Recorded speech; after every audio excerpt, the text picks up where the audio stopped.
Bu sanatı üniversite 2'de seçmeli ders olarak aldım. Min zanîngeha Trakyayê beşa hunera bedew qedandiye. Min vê dersa hunerê di pola dudiyan de weka dersa bijar tê girt. Heta pola sisiyan min domand. Di pola çaran de me bi hunera muzayikê berdewam kir. Duvre min dervî zanîngehê ji hunermendek perwerdeya vîtrayê girt. Nêzîkê 13 sale vê hunerê berdewam dikim. Ez bi estê xwe ji Edenê me. Lê min li bajarê Amedê kargeh ava kir. Di vê kargehê de ez hunera xwe didomînim. Folyolama işlemi başlanır. Folyolama işlemi Hunera vîtrayê berhevkirina camên rengîn e. Camên reng bi reng ji dervî Tirkiyeyê, ji Amerîkayê, ji Çînê tê. Ji Rojhilata dur ve tê İstenbolê. Em jî ji İstenbolê tînin Amedê. Li vê derê li gorî nexşeyên ku tê xwestin, em cama dibirin. Em cama bi vê elmasê dibirin. Piştî jê kirin, an qutkirinê bi makîneya rodajê diqusînin.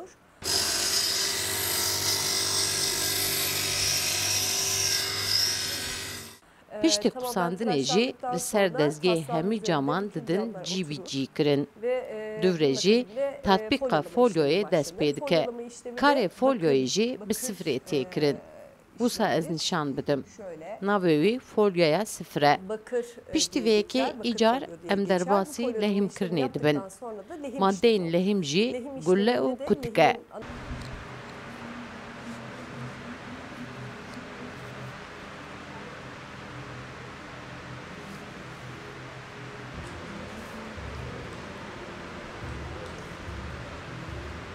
Ana malzemesi kurşun ve kalaydır. Havya yardımıyla eritilir. Bi saya hawyayê, yanî bi agirê tê helandin û tê lêkirin. Bi gelemperî li paceyên xaniyên vîleyan de tê bikaranîn. Hunerekî zor kevnar e. Berê niha vîtraya gulle hebûye. Lê niha em teknîka tîfanê bikartînin. Teknîka tîfanê hesantir e û lawaz e. Ev huner li paceyên hemamên dîrokî de, mizgeftan de, dêran de tên bikaranîn. Bêtir bi tirêjên rojê û di birkirina ronkayiyê û rengên wê behna wê ciyê tê guhertin. Bizimkisi boyama değil, bizimkisi tamamen kendi ana renkleri. Hunera ku em bikartînin ne boyax kirine. Bi temamî rengên xwezaya camê ye. Rengê vê camê bu xwe ye.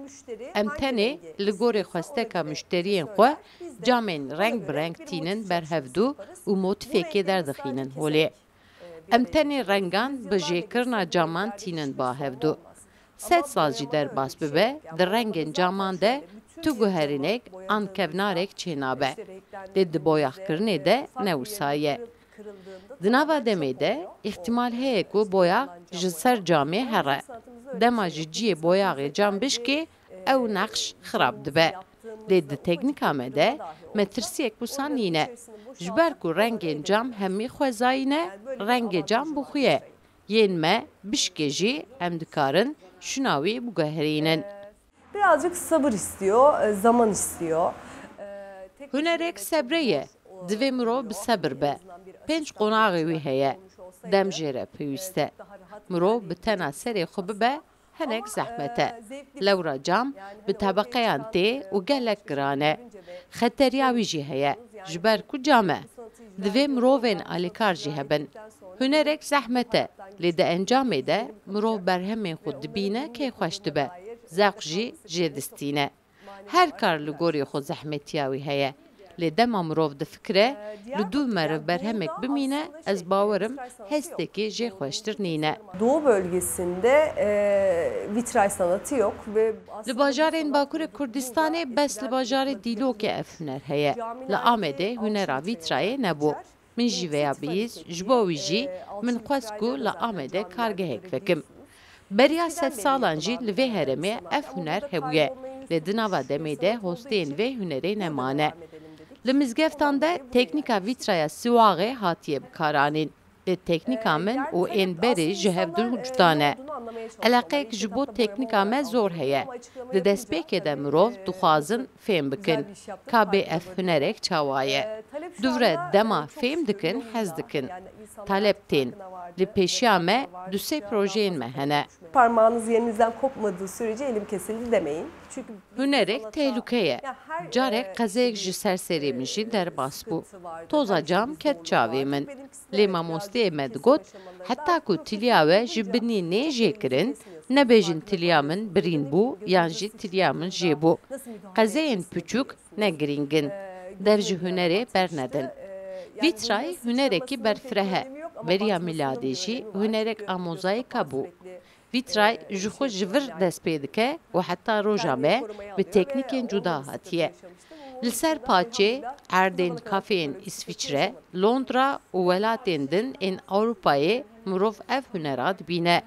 Li wan derane ev huner bêtir bi qedir û bi qîmet e. Li wê derê kes perwerdehiya vîya nabîne. Ji ber ku karê dapîr û bapîrê wan e. Ji dê û bav derbasî zaroka dibe. Li Ewropayê mirov bi rehetî li ser dêra jî dibîne. Herê zêde teknîka vîtraya gulle hatine bikaranîn. Hunerekî buha ye. Çend sal ji ser derbas bibe ew qas bi qîmet dibe. Em jî dixwazin vê hunerê li Tirkiyeyê jî bidin nasîn û belav kirin.